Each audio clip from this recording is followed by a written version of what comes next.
চিহ্নিত হয়েছেন, ওনাদেরকে যদি গ্রেপ্তার করা হতো আজকের এই কালো পতাকা সমাবেশ হতো না, গতকালের অপরাধ হতো না। এটা ইন্ধন খেলা।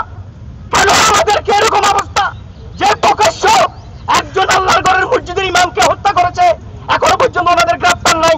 উল্টো আমাদের গাজীপুরের আরো 5 জন নেতাকর্মীকে গ্রেপ্তার করেছে। গতকাল অবরোধে যে আমাদের 5 জন ছাত্র সংসদ নেতাকর্মী এখনো জেলে আছে দুর্নীতি বিলম্বে, ওনাদেরকে মুক্তি দিন।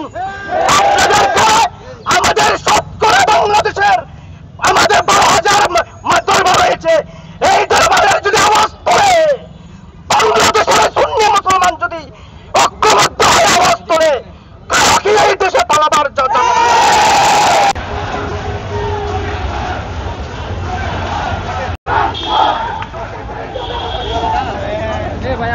গিয়েছিলাম বিচারের দাবিতে, হয়ে গেছি আসামি। যতদিন পর্যন্ত রোহিত হত্যার বিচার আমরা পাবো না, আমরা আন্দোলন থামাবে না।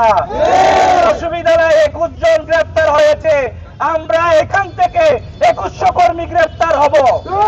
আগামী 24 ঘন্টার মধ্যে যদি আমাদের এই কর্মীর ভাইদেরকে ছেড়ে দেওয়া না হয়, আমরা সবাই স্বেচ্ছায় কারাবরণ করব। টানা 7মবারের মতো বেস্ট টিস্যু পেপার ব্র্যান্ড হিসেবে স্বীকৃতি পেয়েছে বসুন্ধরা টিস্যু। বাংলাদেশের প্রশাসন ওই অপরাধীদেরকে গ্রেপ্তার করছে না, তাদের বিরুদ্ধে মামলা দিচ্ছে না, তখন আমরা বাধ্য হয়ে গতকাল 3 ঘন্টার শান্তিপূর্ণ অবরোধের ডাক দিয়েছি।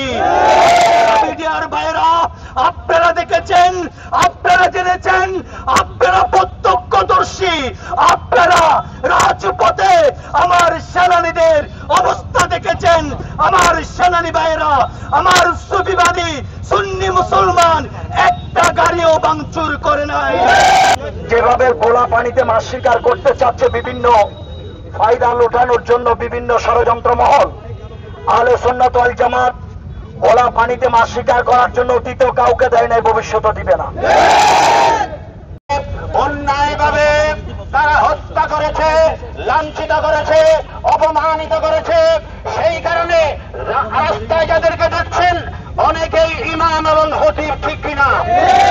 ছাত্র সেনার ভাইয়েরা সোচ্চার হয়েছে, আহলে সুন্নাত ওয়াল জামাতের ভাইয়েরা রাস্তায় পাহারা দিচ্ছে। যতক্ষণ পর্যন্ত তার বিচার হবে না, আমরা এই রাজপথ ছাড়ব না, ঠিক কিনা? অন্যায় হবে আইনি লড়াইয়ে আমাদের রহিসুদ্দিন ভাইয়ের হত্যার বিচার রুজু করা হয়েছে, মামলা রুজু করা হয়েছে, মামলা গ্রহণ করেছে। আমরা অনতি বিলম্বে এই মামলার তদন্তে যাদেরকে আসামি করা হয়েছে দ্রুত সে আসামিদেরকে গ্রেপ্তার করবে। আমরা স্বরাষ্ট্র উপদেষ্টা সহ দেশের সকল প্রশাসনকে আমরা সেই ক্ষেত্রে সহযোগিতা করার আহ্বান জানাই।